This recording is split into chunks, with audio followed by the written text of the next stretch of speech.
పరిశుద్ధ దినములో రావటానికి దేవుడు కృప చూపించాడు. మనం ఆరాధన చేయబోతున్నాం. ఆరాధన ఎవరికి చేయాలి, ఎందుకు చేయాలి అన్న అంశాన్ని ఈరోజు మనం నేర్చుకోబోతూ ఉన్నాం. ఆరాధన ఎవరికి చేయాలి? దేవుడికి చేయాలి. మరి ఇప్పుడు ఇక్కడ ఎందుకు చేయాలి?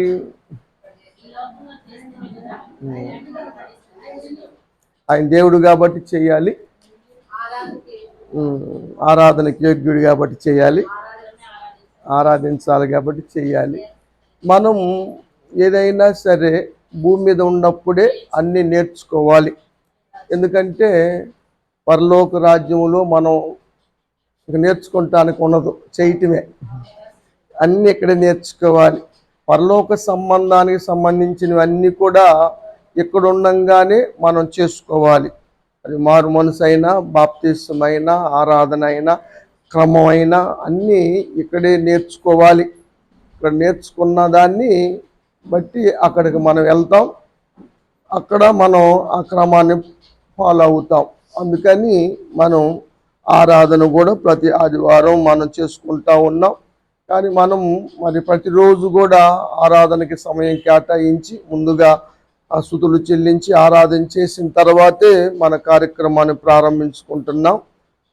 కొన్ని విషయాలు ఈ సందర్భంగా మనం నేర్చుకుందాం. ప్రకటన గ్రంథం 4వ అధ్యాయము 8వ వచనం.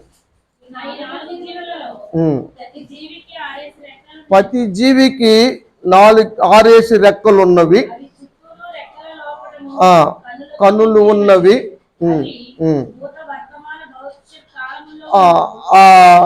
6 రెక్కల గల జీవులు దేవుణ్ణి ఆరాధిస్తూ ఉన్నారు. ఏమనంటే, వర్తమాన భూత భవిష్యత్ కాలములో ఉండు దేవుడు, సర్వాధికారైన దేవుడు, ప్రభువు పరిశుద్ధుడు పరిశుద్ధుడు పరిశుద్ధుడు అని వాళ్ళు ఆరాధన చేస్తున్నారు.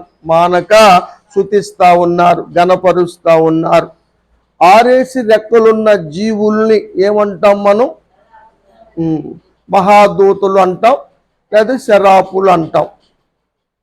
4 రెక్కలున్న వాటిని కెరూబులు అంటాం.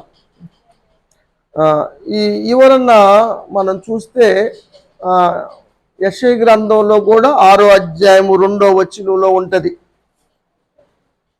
చూడండి, శరాపులు నిలిచి ఉండెను. శరాపుల మీద అంకి ఉంటది. పుట్నొట్లో మూల భాషలో ఏముందో రాస్తాడు. మహాదూతలు, వారికి ఏమున్నాయి? 6 రెక్కలు ఉన్నాయి. కాబట్టి ఇక్కడున్న ఈ 6 రెక్కల జీవుల్ని ఏమనొచ్చు అంటారు? శరాపులు. ఈ మహాదూతలు ఎవరిని ఆరాధిస్తున్నారు? ఏమని ఆరాధిస్తున్నారు? సర్వాధికారైన దేవుడగు ప్రభువు పరిశుద్ధుడు పరిశుద్ధుడు పరిశుద్ధుడు అని వారు స్తుతిస్తూ ఉన్నారు, ఆరాధిస్తూ ఉన్నారు. అంత మాత్రమే కాదన 3 కాలాల్లో ఉన్న దేవుడు. కాలానికి ఒక దేవుడు కాదు, ఒకే దేవుడు. అన్ని కాలాలకి ఒకే దేవుడు. 3 కాలాల్లో ముల్లోకాలకి ఒకడే దేవుడు. ఆయన సర్వాధికారి. ఆయన్నే ఆరాధించాలని పరలోకములో ఆరాధన రుజువు చేస్తూ ఉంది.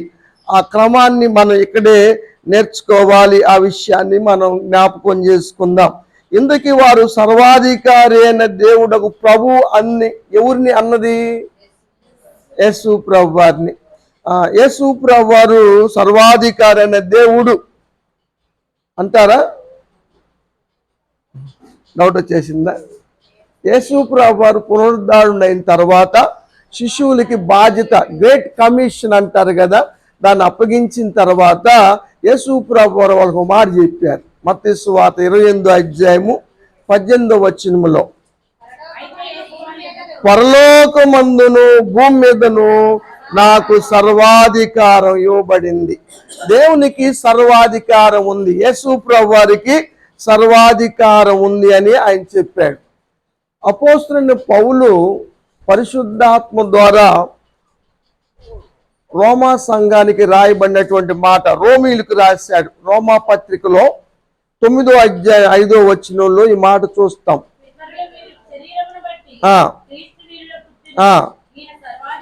ఈయన అంటే ఎవరు? క్రీస్తు ప్రభువారు దేవుడయుండి సర్వాధికారి అయిన దేవుడయుండి నిరంతరము స్తోత్రార్హుడయున్నాడు అని పరిశుద్ధాత్మ చేత పౌలు గారు రాశాడు ఇక్కడ. కాబట్టి సర్వాధికారి అయిన దేవుడు యేసు ప్రభువారు అని ఇక్కడ మనం చూసాం. అక్కడ యేసు ప్రభువారు చెప్పారు, ఇక్కడ మరి పౌలు గారు పరిశుద్ధాత్మ ద్వారా రాశారు. పరలోక దర్శనం చూస్తున్నటువంటి యేసు ప్రభువారు శిష్యుడు యోహాను గారు, ఆయనతో ఎవరు చెప్పారు? యేసు ప్రభువారే చెప్పారు కదా. సరే, ప్రకటన గ్రంథం 1వ అధ్యాయం 8వ వచనం, అల్పయు ఒమేగయు నేనే. ఈ అల్ప ఒమేగా ఎక్కడి నుంచి వచ్చింది అంటే మనకి కొత్త నిబంధన గ్రీకు భాషలో రాయబడ్డాయి. కాబట్టి గ్రీకు పదాల్లో మొదటి పదము అల్ప, చివరి పదము ఒమేగా. మీకు ఇంకొంచెం అర్థం అవ్వాలంటే ఇంగ్లీషులో మొదటి పదం ఏ, చివరి పదం జెడ్, అంటే ఏ టు జెడ్, ఆది అంతము అని అర్థం. అల్ప అంటే ఆది, ఒమేగా అంటే అంతము. ఆది అంతము అక్కడ అంకి రాశాడు కదా, ఆదియు అంతమునై ఉన్నవాడను నేనే. ఆది అంతము సమస్తము నేనే.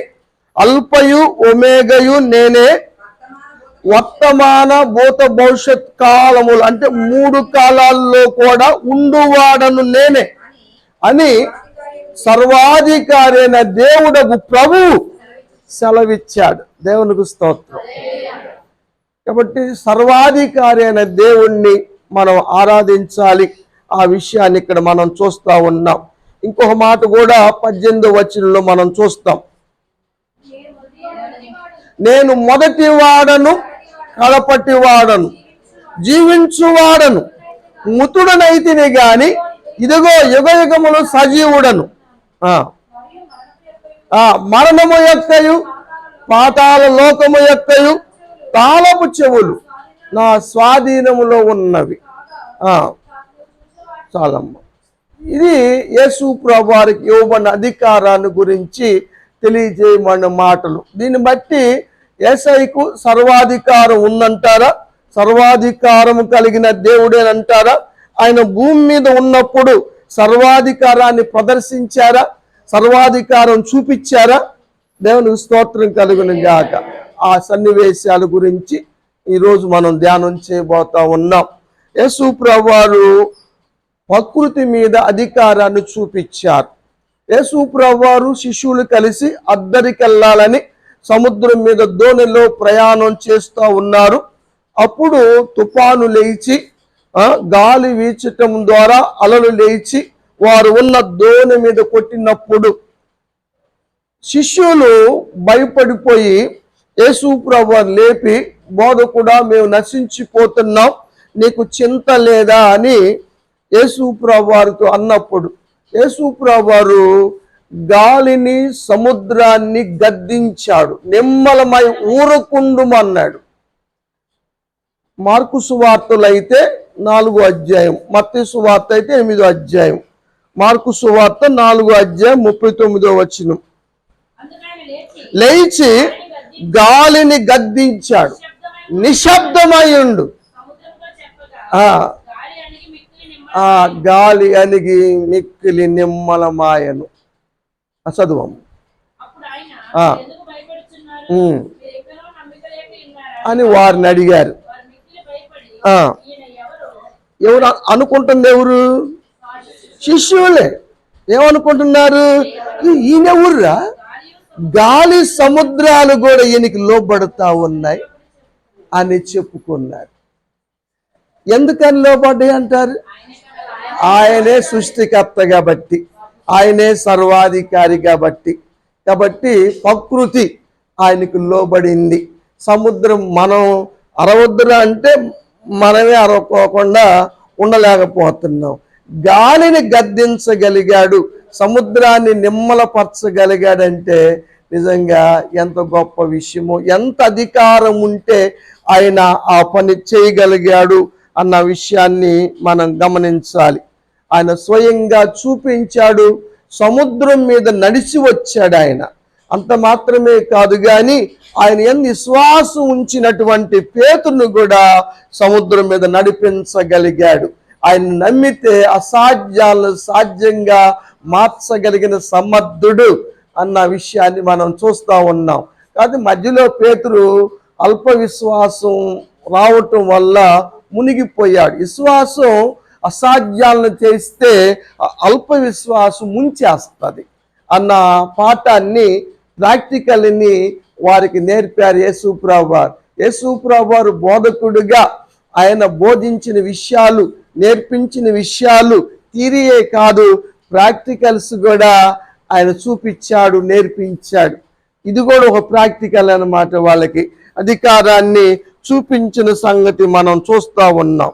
ఇంకా అపవిత్రాత్మలన్నీ, దురాత్మలన్నీ, దయ్యాలన్నీ దేని మీదైనా సరే ఆయన అధికారాన్ని చూపించారు. ఆయన సముద్రం దాటి గెరాసేనుల దేశానికి వచ్చినప్పుడు అపవిత్రాత్మల చేత పీడించబడుతున్న ఒకడు వచ్చాడు. వాడిని ఎవరు సాధువు చేయలేకపోయారు. వాడు సమాధుల్లో నివసిస్తాడు, దిగంబరిగా ఉంటాడు. వాడిని సంఖ్యలేసి బిగించినా కూడా, బంధించినా కూడా వాటిని తుత్తినీలుగా తెంచేసి వాడు పారిపోతూ ఉంటాడు. వాడు ఎదురయ్యాడు. ఎదురై ఏమన్నాడు? మార్కు సువార్త 5వ అధ్యాయము 6వ వచనం. యేసు ప్రభువును చూశాడు. వాడు పరిగెత్తుకొని వచ్చాడు, నమస్కారం చేశాడు. వాడిలో 2000 అపవిత్రాత్మలు ఉన్నాయి. అన్ని కూడా యేసయ్యకు మొక్కినాయి, నమస్కారం చేసినవి. అంటున్నాయి, సర్వోన్నతుని దేవుని కుమారుడైన యేసు ప్రభు, నాతో ఏం పని అయ్యా, మమ్మల్ని బాధపరచొద్దు అని యేసు ప్రభు వారిని బతిమిలాడుతున్నాయి. అన్ని వేల అపవిత్రాత్మలు యేసు ప్రభు వారికి భయపడి బతిమిలాడుకుంటున్నాయి. అయినా యేసు ప్రభు వారు ఏమన్నాడంటే, అపవిత్రాత్మ విడిచిపో అని చెప్పాడు. అప్పుడు అవి యేసయ్యని బతిమిలాడిని. మరి మేము ఎక్కడికి వెళ్ళాలి? కావాలంటే పందుల్లోకి వెళ్ళమంటావా? అది పర్మిషన్ ఇస్తేనే. పందుల్లోకి వెళ్ళమంటావా అని అడిగినాయి కదా. అప్పుడు ఆయన సెలవిచ్చేదాకా పందుల్లోకి వెళ్ళలేకపోయినాయి. దేవుని పర్మిషన్తోనే అపవాదైనా, సాతానైనా, దురాత్మలైనా చేస్తవి. దేవుడు పర్మిషన్ లేకుండా ఏమీ చేయలేవు. మనల్ని శోధించటానికైనా, ఏబును శోధించటానికైనా పర్మిషన్ తీసుకునే వెళ్ళినట్టుగా అపవాది మనం చూస్తూ ఉన్నాం. పేతురును శోధించటానికి కూడా యేసు ప్రభువారిని అడిగినట్లుగా మనం చూస్తాం. యేసు ప్రభువారు చెప్పాడు కదా పేతురుతో, 22వ అధ్యాయం కదా, లూకాసు వార్తలో ఉంటుంది. సాతాను మిమ్మల్ని శోధించుటకు, అది కాదురా, సీమోను సాతాను మిమ్మల్ని పట్టి గోధుమలు జల్లించటానికి కోరుకుంటున్నాడాయా. ఎవరిని అడిగారు? యేసు ప్రభు అని అడిగాడు సాతాను, పేతురును శోధించటానికి. కాబట్టి దేవుని పర్మిషన్ లేకుండా, ఎందుకంటే ఆయన సర్వాధికారి, ఆయన పర్మిషన్ లేకుండా అపవాది కూడా మనల్ని ముట్టలేడు, మనల్ని తాకలేడు, మనల్ని ఏమి చేయలేడు. ఆయన పర్మిషన్ ఇస్తేనే. పర్మిషన్ ఎందుకు ఇస్తాడు అన్నది ఆయన చిత్తం. ఎందుకంటే ఒక ఆయన అడిగాడు నన్ను, దేవుడు అపవాదిని ఆ రోజు లేపేసి తిప్పలు ఉండవు కదా. దేవుడు మొదట్లోనే అపవాదిని లేపేసి ఉంటే మనకి ప్రాబ్లం ఉండేది కాదు, ఈ బాధ ఉండేది కాదు. కానీ ఆయన కీడు విషయమై మనుషులను శోధించాడు. మరి ఒరిజినల్ డూప్లికేట్ ఎట్ట తెలుస్తుంది? ఇప్పుడు గోధుమలు ఉన్నాయి, జల్లిస్తేనే కదా తాలు గింజలు తెలియదు, జల్లించడానికి ఆడ ఉండాల. అందుకని పరీక్షించటానికి వాడికి పర్మిషన్ ఇస్తాడు దేవుడు. అప్పుడు జల్లించిన తర్వాత మంచి వాటిని కొట్లో పోసుకుంటాడు, పొట్టును కాల్చి వేస్తాడు అన్న మాటలు బాప్తిస్మిచ్చి యోహాను ప్రకటించాడు కదా, మనకు తెలుసు. కాబట్టి దేవుని పర్మిషన్ లేకుండా ఏమీ చేయలేకపోయినాయి. మూగవైన సిమిటి దయ్యం పట్టినటువంటి పిల్లవాడిని అపవాది ఎంతగానో మరి నాశనం చేయటానికి ప్రయత్నం చేసింది. నీళ్ళల్లోనూ అగ్నిలోనూ పడదోస్తా ప్రయత్నం చేస్తా ఉంది. వాడు యేసు ప్రభువుని వచ్చి అడిగాడు, అయ్యా మమ్మల్ని కరుణించి మాకు సహాయం చేయమని అడిగినప్పుడు యేసు ప్రభువు చెప్పాడు వాడితో కదా. తర్వాత జనులందరూ గొడవ చేస్తా ఉన్నప్పుడు చూస్తా ఉండగా 9:25 మార్కు సువార్తల్లోనే ఒక గుంపు కూడి పరిగెత్తుకొస్తున్నారు. ఏదో వింత, ఇదని దెయ్యం బట్టి ఇదేపు చేష్టాలు చేస్తుంటే అందరూ ఇది వింతగా చూస్తారు, పరిగెత్తుకొస్తారు. యేసు ప్రభువు ఇది ఇక చూస్తా ఉన్నారు. మోగవైన సెమిటి దయ్యమా వదిలిపోమ్మని గద్దించగానే వదిలిపోయి, మళ్ళీ ఇంకో మాట కూడా, ఇంకెన్నటికి అతనిలో ప్రవేశించొద్దు. శిష్యులు చేయలేకపోయారు ఇది. ఎందుకంటే ఇది మోగది. నీ పేరేంటి చెప్పు, చెప్పిద్దా? యేసునామములో వెళ్ళిపో. వినపడుతుందా దానికి? అది చెవిటిది, వినపడుతుందా? ఇంకా అది ఉపవాస ప్రార్థన వల్ల పోయిద్ది అని యేసు ప్రభువు చెప్పారు. అప్పటికి మన వారు శిష్యులు, యేసు ప్రభువు శిష్యులు ఉపవాసం ఉండటం వల్ల, యోహాను శిష్యులే ఉపవాసం ఉంటున్నారు. వీళ్ళు ఎందుకు ఉండలేదని వాళ్ళు అడిగితే, పెళ్లి కుమారుడు ఉన్నప్పుడు వాళ్ళు ఉండరు, పెళ్లి కుమారుడు వెళ్ళిన తర్వాత ఉంటారులే అని యేసు ప్రభువు వాళ్ళకి సమాధానం చెప్పారు కదా. అందుకు ఉపవాస ప్రార్థనలు లేవు, అందుకని వాళ్ళు ఎలగొట్టలేకపోయారు. కానీ యేసు ప్రభువు ఆజ్ఞాపించాడు, వెళ్ళిపోయినట్టుగా మనం చూస్తూ ఉన్నాం.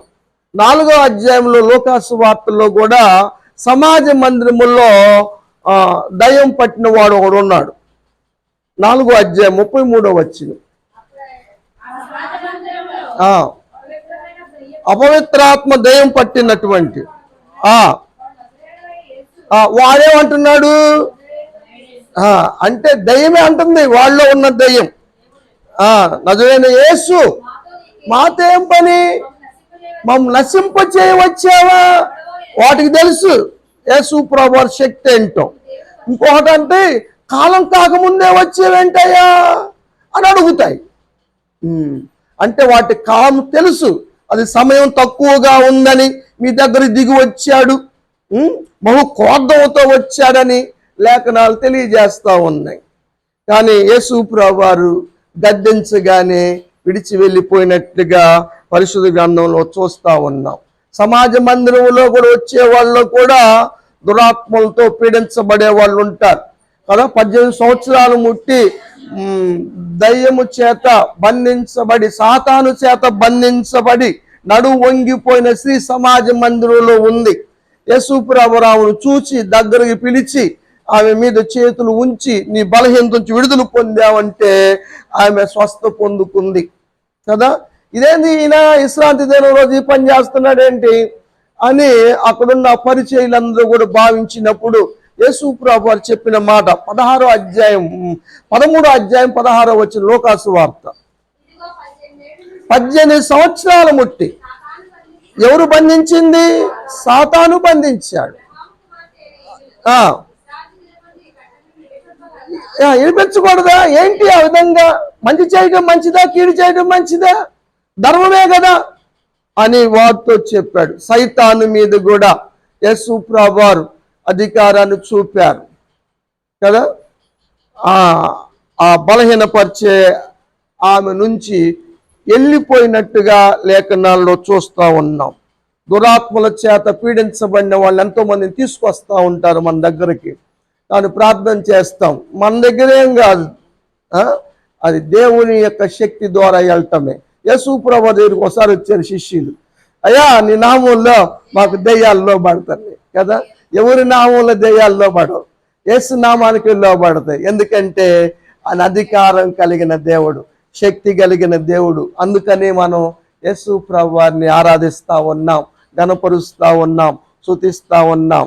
ఇంకా రోగములపై కూడా ఆయన అధికారాన్ని చూపించారు. ప్రతి విధమైన వ్యాధిని మత్తయి గారు ఏం రాస్తాడంటే 4వ అధ్యాయంలో 23వ వచనంలో చూస్తాం. సువార్త ప్రకటిస్తా ఉన్నారు ప్రతి వ్యాధిని కదా.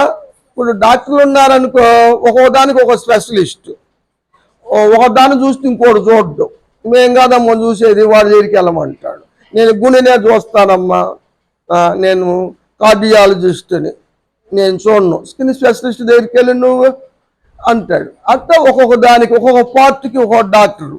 కానీ అన్ని వ్యాధులకి సర్వరోగాలకి పరమ డాక్టర్ యేసయ్యే కదా. దేవునికి స్తోత్రం. ఎవరికి రోగం ఉన్నా మీలో యేసయ్య ద్వారా స్వస్థ పొందిన వాళ్ళు ఎవరన్నా ఉంటే దేవునికి స్తోత్రం చెల్లించండి. దేవునికి స్తోత్రం. మనం అందరం కూడా స్వస్థ పొందిన వాళ్ళనే కదా. ప్రతి వ్యాధిని చదువమ్మ.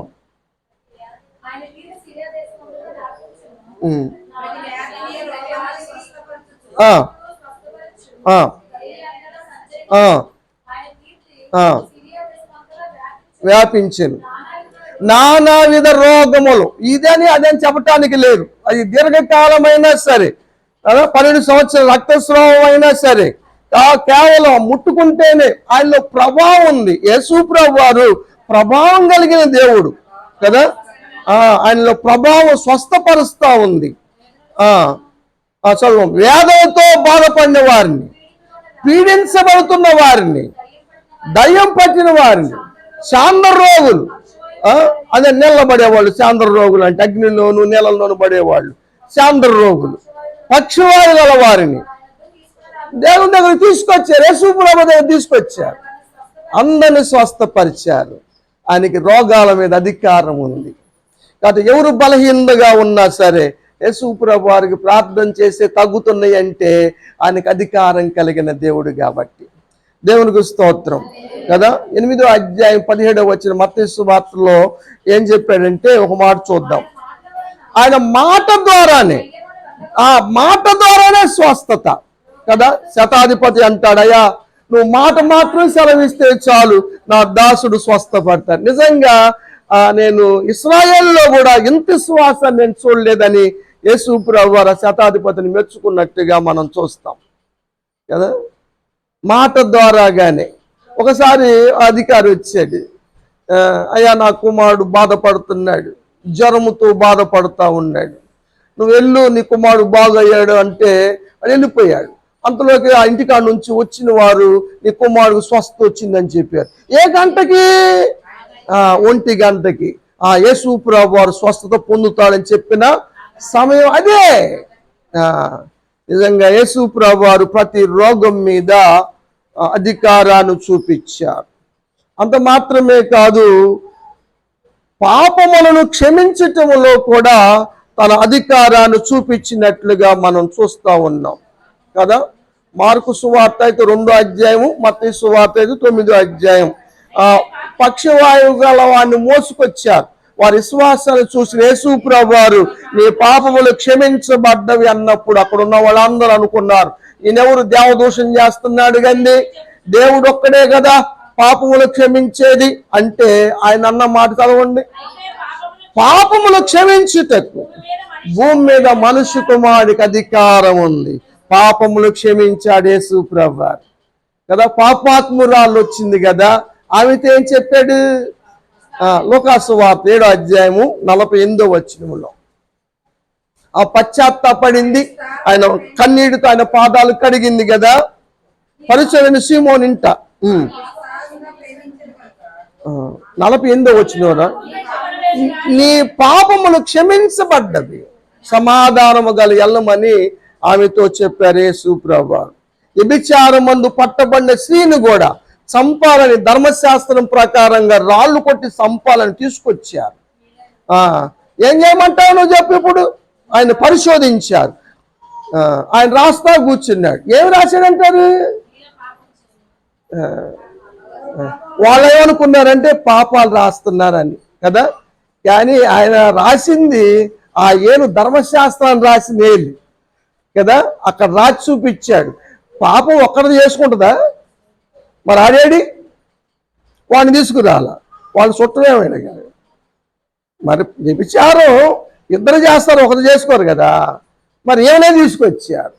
మళ్ళీ ధర్మశాస్త్రం మోషే గారు ఏదో రాశారు కదా, కొట్టమంటావా? కొట్టమంటే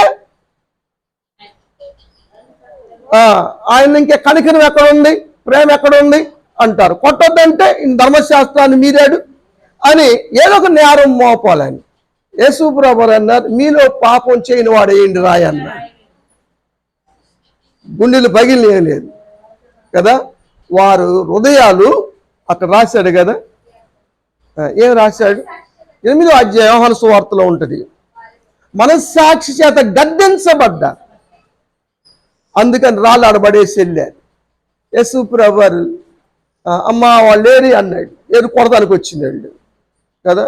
ఎవరిలో పాపం ఉన్నా కూడా ఎదుటి వాళ్ళు మనం ఏలెత్తి చూపుతాం. అది తప్పు, చాలా తప్పు.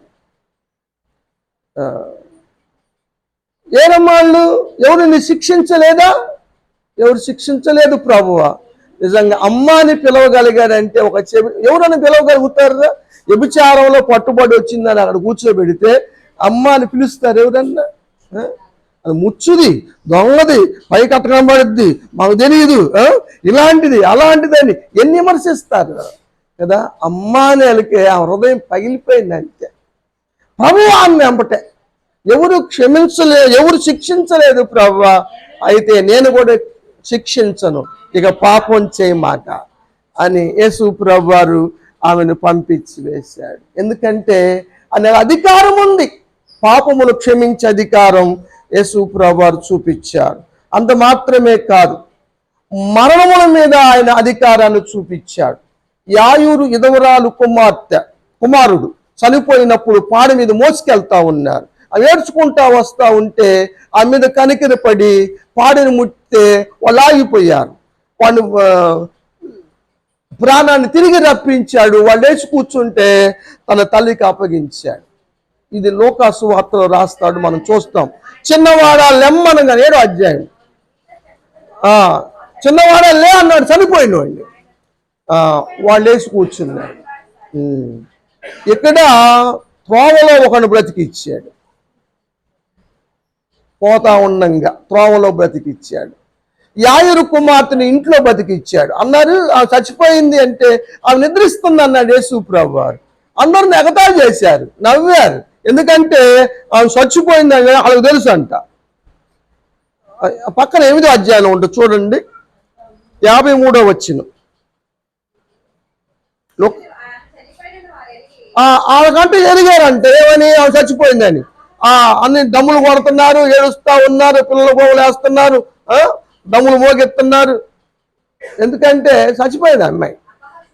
అపహసించారు, చేయి పట్టుకొని లేపాడు. ఇక్కడ ఆయన రాలేదు కానీ 8వ అధ్యాయంలో యోహాను గారు అయితే తలితాకుమి అన్నాడు, చిన్నదాన లెమ్మని చెబుతున్నాను అనగానే ఆమె లేచి కూర్చుంది. ఆహారం పెట్టమని చెప్పారు యేసు ప్రభువారు. ఆమెను బ్రతికిచ్చాడు ఇంటిలో. సమాజంలో ఉన్న లాజరును బ్రతికిచ్చాడు 4 రోజులైనటువంటి కదా. ఎక్కడైనా సరే, ఏ పరిస్థితిలో ఉన్నా సరే యేసయ్య బ్రతికించగలడు. ఆయనకు అధికారం ఉంది, మరణం మీద అధికారం ఉంది. ఆయన ఎవరు చంపలేరు. 10వ అధ్యాయం యోహాను సువార్తలో ఏం చెప్పారంటే యేసు ప్రభువారు 10వ అధ్యాయం 18వ వచనం, ఎవడు నా ప్రాణం తీసుకోలేడు, నా అంతటా నేనే పెడుతున్నా, దాన్ని పెట్టుటకు నాకు అధికారం ఉన్నది, తీసుకొనుటకు నాకు అధికారం ఉన్నది. ఆయన అధికారము కలిగినటువంటి దేవుడు యేసు ప్రభువారు. అధికారం లేని దేవుడు కాదు, ప్రభావం కలిగిన దేవుడు, మహిమ కలిగిన దేవుడు. తన మహిమల ద్వారా అద్భుతాలు చేశాడు. అద్భుతాలు చేయలేదండి, అద్భుతాలు చేశాడు. పెళ్లిలో ద్రాక్షారసం అయిపోతే నీళ్లను 6 రాతి బాణలను నీళ్ళతో నింపారు పరిచారకులు. తీసుకెళ్ళమన్నాడు విందు ప్రధాని దగ్గరికి. వాళ్ళు తీసుకెళ్తే ఎంత రుచిగా ఉన్నవో ద్రాక్షారసంగా మార్చబడ్డాయి. ఎలా మారినాయి అంటే అక్కడ ఆయన రాస్తాడు 2వ అధ్యాయంలో యోహాను సువార్త, మీకు తెలుసు కదా, 11వ వచనం రాశాడు.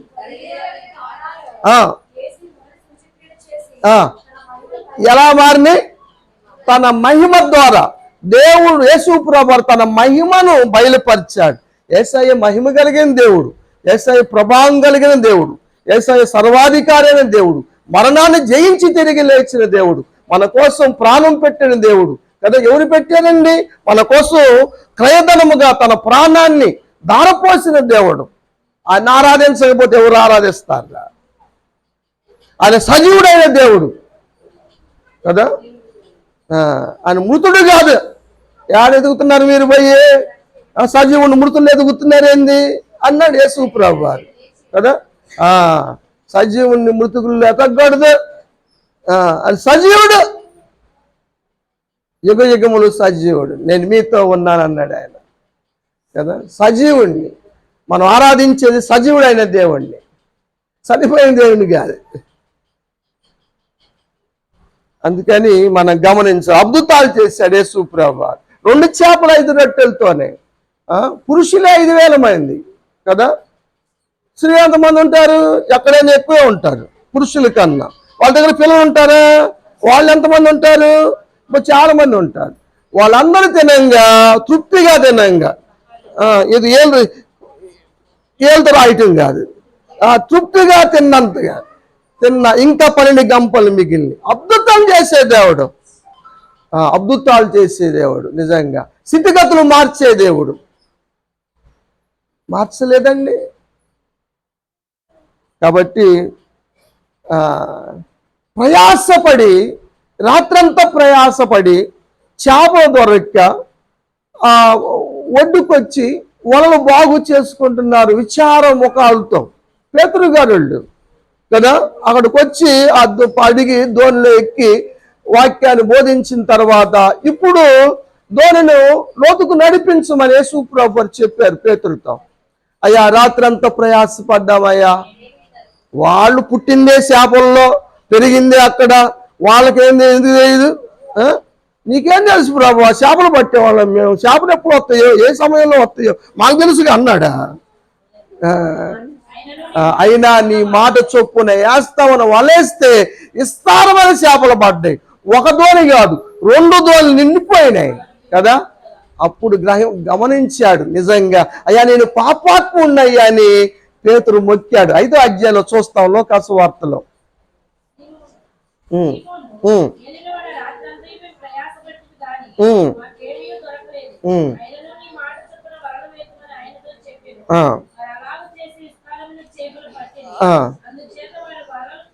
పిగిలిపోతున్నాయి. అందరూ పిలిచారు లాగటానికి.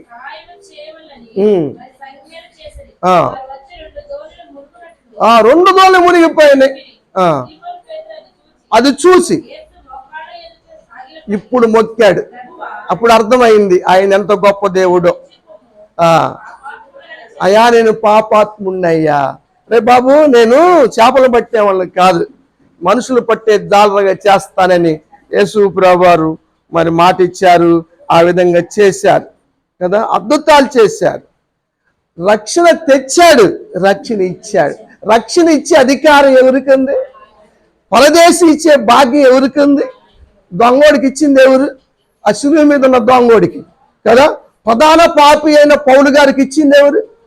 నాకు ఇచ్చింది ఎవరు? నీకు ఇచ్చింది ఎవరు కదా? యేసయ్యే. మనకు రక్షణ తెచ్చింది ఆయనే, రక్షణ ఇచ్చింది ఆయనే. రక్షణ ఇవ్వటానికి ఆయనకు అధికారం ఉంది. అంత మాత్రమే కాదు, నిత్య జీవం ఇచ్చే అధికారం కూడా ఎవరికంది? ఆయనకే ఉంది. నిత్య జీవం ఆయనే ఇవ్వగలడు అన్న విషయాన్ని మనం చూస్తా ఉన్నాం. వీటన్నిటిని బట్టి మీకేమర్థమైంది అంటారు?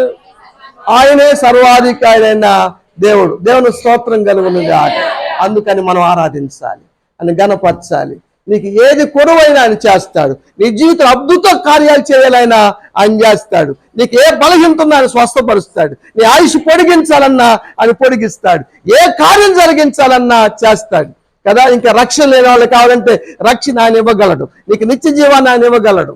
ఆయన మాత్రమే మన పాపాలకి ప్రాయశ్చిత్తముగా క్రయధనం చెల్లించిన ఆయన. ఆయన మాత్రమే మరణాన్ని జయించి తిరిగి లేచిన ఆయన. అందుకే నన్ను ఆరాధించాలి, గణపరచాలి. దేవుడి మాటలు ఆశీర్వదించి దీవించును గాక. అందరూ లేచి ఆరాధన చేద్దామండి.